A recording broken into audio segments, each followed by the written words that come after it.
नमस्कार दोस्तों, उम्मीद करते हैं कि आप लोग बहुत ही अच्छे होंगे। फाइनली यहाँ पे बिहार में जो होम गार्ड की भर्ती होने वाली है ना, इसका नोटिफिकेशन यहाँ पे निकल के आ चुका है। पूरी जानकारी बताएंगे कि कौन लोग जो है फॉर्म को भरेंगे और किस तरह से आपका सिलेक्शन होने वाला है। यहाँ से जो है ऑनलाइन आवेदन आप कर सकते हैं। 27 मार्च से जो है इसी पोर्टल के माध्यम से आवेदन शुरू होंगे और 16 अप्रैल तक जो है फॉर्म को आप भर सकते हैं। ध्यान रखिएगा, जो भी डॉक्यूमेंट है अपना जरूर बना लीजिएगा, क्योंकि बहुत कम आपको समय यहाँ पे मिलने वाला है। ठीक है, नोटिफिकेशन आप यहाँ से डाउनलोड कर लेना क्लिक करके, या फिर शिक्षा बिंदु पे भी आपको लिंक देखने को मिल जाएगा, तो यहाँ से भी आप नोटिफिकेशन को डाउनलोड कर सकते हैं। यहाँ पे देखेंगे 15,000 पदों पे जो है भर्ती होने वाला है, जो कि जिलावार भर्ती होने वाली है। कौन सी जिलों में कितनी भर्ती है और कैटेगरी वाइज भी यहाँ पे भर्ती की जानकारी दे दी गई है, जिसको आप यहाँ पे बड़ी आसानी से चेकआउट कर सकते हैं। टोटल जो है 15,000 पोस्ट यहाँ पे रहने वाले हैं, जिसमें से महिला के लिए कितनी पोस्ट है इसकी भी जानकारी यहाँ पे दी गई है। ठीक है, बाकी अरवल जिला, पुलिस जिला, नवगछिया और बगहा में भर्ती नहीं है, जैसे कि आप जानते ही हैं, पहले भी मैंने आपको बताया था। इसमें बताया गया है कि आपका जो है स्वच्छ नामांकन होने वाला है, और जो भी रिजर्वेशन का लाभ आप लेना चाहते हैं उसके लिए आपको प्रमाण पत्र भी देना पड़े। देखिए, बिहार के जो अस्थायी निवासी हैं वही जो है फॉर्म को भर सकते हैं। अदर स्टेट वाले यहाँ पे फॉर्म को नहीं भरेंगे। आपका जो उम्र है 1/1/2025 को कम से कम 19 वर्ष और अपर एज जो है 40 वर्ष होनी चाहिए, चाहे आप किसी भी कैटेगरी से आते हैं, पुरुष है महिला है, सबके लिए वही एप्लीकेबल होगा। बाकी योग्यता की हम बात करें तो मैंने कहा था कि 12वीं पास पे ही भर्ती होगी, तो 1/1/2025 तक अगर आपने 12वीं पास कर लिया हुआ है तो फॉर्म को भर सकते हैं। शारीरिक रूप से आप जो है सही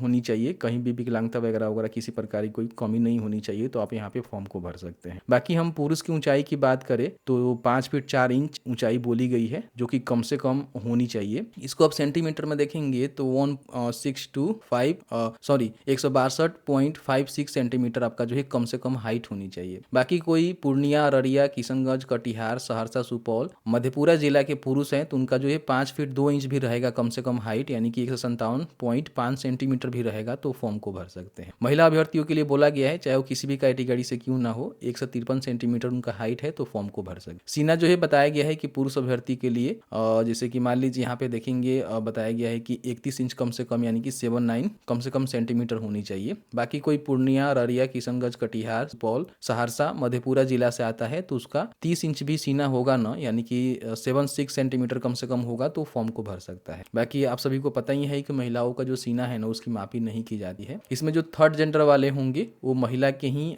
जो मतलब हाइट है, और जो सीना तो ऐसा नापी नहीं होता है, तो बस वही हाइट इनको फुलफिल करना होगा। ठीक है, बाकी बताया गया है कि आपका जो आवेदन है ना 27/3/2025 से 16/4/2025 के बीच में इसी पोर्टल के माध्यम से भरे जाएंगे। कल हम वीडियो लेकर आएंगे, आपको बताएंगे कैसे जो है फॉर्म को भरना। एप्लीकेशन फी की हम बात करें तो अगर आप गैर आरक्षित हैं, यानी कि यूआर हैं, जनरल हैं, या फिर ईडब्ल्यूएस हैं, पिछड़ा वर्ग हैं, थर्ड जेंडर सहित, या फिर अत्यंत पिछड़ा वर्ग हैं, तो आपको जो है 200 रुपया का पेमेंट ऑनलाइन मोड में करना होगा। अगर कोई एसी एसटी, ठीक है, या फिर कोई महिला है किसी भी कैटेगरी से, तो उनको 100 रुपये का ही पेमेंट करना है। एप्लीकेशन फी मेरे हिसाब से बहुत ही अच्छा रखी गई है, ज़्यादा नहीं रखी गई। अब इसमें आपका जो भर्ती होगा ना, देखिए बताया गया है कि चयन समिति जो बनाई जाएगी डीएम के द्वारा, उसी के जो है गठित जो टीम होगा ना उसके माध्यम से आपकी भर्ती होगी, जिसमें डीएम जो है अध्यक्ष रहेंगे, एसपी यहाँ पे सदस्य रहेंगे, जिला समादेष्टा सदस्य सचिव रहेंगे, और जिला जो कल्याण पदाधिकारी हैं वो आपका सदस्य रहेंगे। यही टीम के गठित समिति के द्वारा जो है आपका भर्ती प्रक्रिया कराई जाएगी। अब इसमें बताया गया है कि नामांकन की प्रक्रिया क्या होगा। तो सबसे पहले जो है आपको फॉर्म भरना होगा। ध्यान रखिएगा, जिस जिला में भर्ती निकाली गई है, जिस जिले का आप निवासी है, वहीं पे फॉर्म को भरेंगे। अब ऐसा नहीं है कि आप गोपालगंज से हैं या पटना में फॉर्म भर देंगे, ये गलत हो जाएगा। ठीक है, और उसके लिए आपको निवास भी देना पड़ेगा कि आप उसी जिले से हैं। और ये भी ध्यान रखिएगा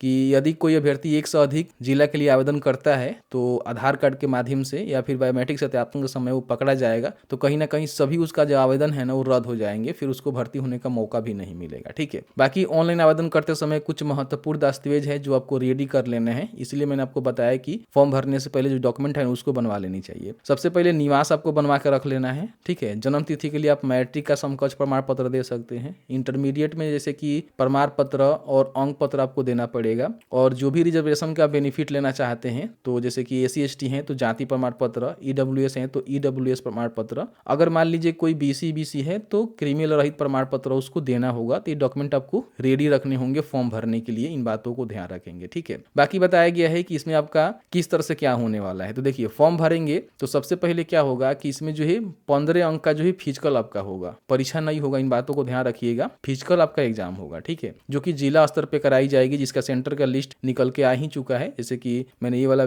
देखेंगे नोटिस में आपको बताया था, एक बार हम आपको दिखा देना चाहेंगे। सर्च करेंगे तो आपके सामने बिहार होमगार्ड भर्ती का जो है लिंक देखने को मिलेगा। इसमें थोड़ा सा नीचे आएंगे तो यहाँ पे जो भी फिजिकल का यहाँ पे सेंटर लिस्ट है हमने दिया हुआ है, तो देख सकते हैं कि कौन से जिलों में जो है कहाँ पे आपका जो फिजिकल है होने वाला है। ठीक है, तो इसको देख लीजिएगा। इसमें जो है सबसे पहले आपका फिजिकल होगा और फिजिकल में क्या होगा कि 15 अंक का आपका फिजिकल होगा और उसी पे जो है मेरिट बनाकर आपको यहाँ पे जॉब दी जाएगी। ठीक है, अब इसमें देखिए सबसे पहले क्या होगा कि आप फिजिकल देने जाएंगे, फॉर्म भरने के बाद आपका एडमिट कार्ड आएगा, बताया जाएगा कि आपको जो है कहाँ फिजिकल देना, मतलब अपने जिले में ही जाना होता है, तो उसके लिए आपको सूचना मिलेगा। तो सबसे पहले आपको जो है बायोमेट्रिक रजिस्ट्रेशन यहाँ पे करवाना होगा, यानी कि कोई इसमें फर्जीवाड़ा ना करे। और उसके बाद क्या होगा कि दौड़ होगा, तो दौड़ आपका जो है क्वालिफाइंग नेचर होगा, बताएंगे कितना समय आपको मिलेगा। उसके बाद दौड़ में अगर आप सफल हो जाते हैं तो फिर ऊंचाई और सीने की माप होगी जो कि आपको फुलफिल करना होगा। ठीक है, उसके बाद यहाँ पे आपका ऊंची कूद, लंबी कूद और गोला फेंक होगा। ये 3 ऐसे एक्टिविटी है ना जिसपे आपको जो भी अंक मिलेंगे इसी के आधार पे जो है मेरिट बनाकर आपको जॉब दी जाएगी। इन बातों को विशेष रूप से ध्यान रखेंगे। अगर मान लीजिए आप दौड़ कंप्लीट नहीं करते हैं और जो भी आपका हाइट है और जो आपका चेस्ट है वो कंप्लीट नहीं होता है तो फिर ऊंची कूद, लंबी कूद और गोला फेंक में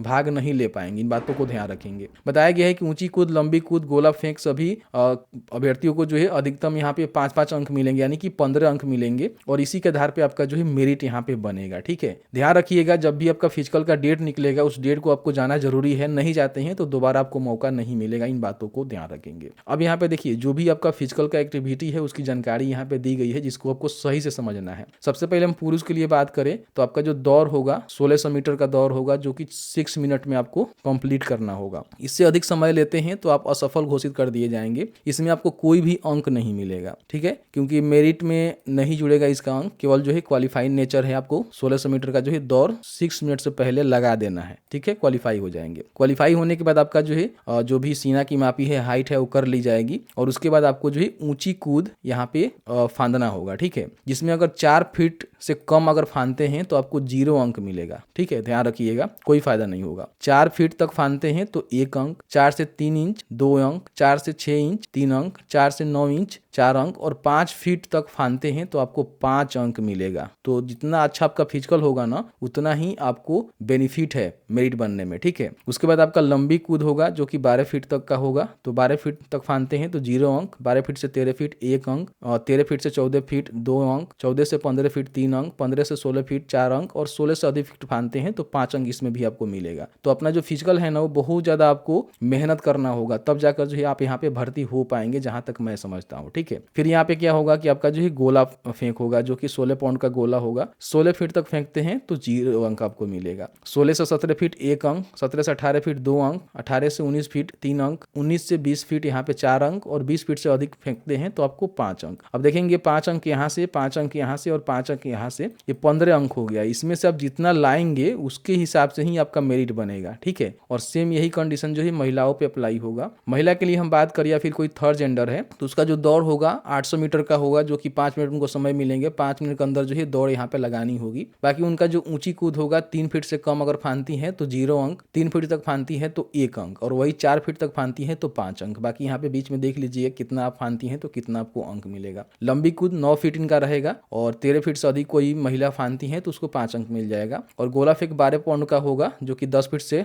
तक फेंकते हैं तो 0 अंक, 10 से 11 फीट पे 1 अंक और 14 फीट से अधिक पर 5 अंक आपको मिलेगा। तो इस तरह से जो है आपका एक्टिविटी कराई जाएगी और इसी एक्टिविटी पे जो भी अंक प्राप्त करेंगे उसके हिसाब से ही आपकी भर्ती होगी। तो कहीं ना कहीं फिजिकल बहुत ज्यादा हार्ड होने वाला है, आपको बहुत पहले से ही तैयारी करनी पड़ेगी। ठीक है, तो जैसे ही फिजिकल आपका कंप्लीट होता है तो फिर आपको जो है मेडिकल के लिए बुलाए जाएंगे। इसमें क्या क्या देखे जाएगा उसको आप चेकआउट कर सकते हैं। बाकी यहाँ पे आपका मेधा सूची कैसे बनेगा बताया गया है कि प्रत्येक जिलों में गृहरक्षकों को पद पर नामांकन हेतु शारीरिक दक्षता परीक्षा की तीनों जैसे कि ऊंची कूद, लंबी कूद, गोला फेंक में अभ्यर्थियों द्वारा प्राप्त जो भी अंक होगा ना उस पे ही मेरिट बनाकर जिला स्तरीय मेधा सूची तैयार की जाएगी। यानी कि जिला स्तरीय बनेगा, सभी जिले का एक साथ नहीं बनेगा, हर एक जिला का जो है अलग यहाँ पे मेरिट बनेगा। और बताया गया है कि जिसमें अभ्यर्थियों के कोटि का उल्लेख रहेगा। प्रत्येक जिले में रिक्त के विरुद्ध 1.5 गुना 1.5 गुना अभ्यर्थियों की मेधा सूची प्रकाशित की जाएगी। ठीक है, यानी कि मान लीजिए जो भी आपके जिले में पोस्ट है ना उसके 1.5 गुना जो अभ्यर्थी है ना उनका यहाँ पे मेधा सूची प्रकाशित किया जाएगा। और मेधा सूची प्रकाशित करने के बाद जो है शारीरिक योग्यता, दक्षता परीक्षा में 2 2 या 2 से अधिक अभ्यर्थियों के समान अंक प्राप्त की दशा में अधिक उम्र वालों का जो है स्थान यहाँ पे मेधा सूची में ऊपर रखा जाएगा। समान प्रताप एवं समान जन्म तिथि की दशा में जो हायर क्वालिफिकेशन वाले होंगे उनको ऊपर रखा जाएगा। बाकी और भी कई सारे जानकारी यहाँ पे दिए गए हैं, तो इसको आप चाहें तो चेकआउट कर सकते हैं। अभ्यर्थियों का चरित्र सत्यापन एवं पहचान। नामांकन के पूर्व सभी चयनित अभ्यर्थियों का पुलिस चरित्र सत्यापन कराया जाएगा। प्रतिकूल प्रतिवेदन प्राप्त होने पर अथवा अभ्यर्थी द्वारा तथ्यों को छुपाए जाने की स्थिति में संबंधित अभ्यर्थी नामांकन के लिए अयोग्य घोषित किए जाएंगे। ये चीज यहाँ बताया गया है। ठीक है, तो आप यहाँ पे देख लीजिएगा। इस तरह से मैंने जो है पूरी जानकारी आपको बताया कि जो होमगार्ड की भर्ती होने वाली है वो कैसे होने वाली है। बाकी आपको शिक्षा बिंदु पे जो है लिंक देखने को मिल जाएगा, यहाँ से आप फॉर्म को भर सकते हैं और बाकी इनका जो नोटिफिकेशन वगैरह वगैरह है यहाँ भी हमने दे दिया हुआ है, यहाँ से डाउनलोड कर सकते हैं। ठीक है, और यहीं से अप्लाई होगा, बड़ी आसानी से फॉर्म को भर सकते हैं।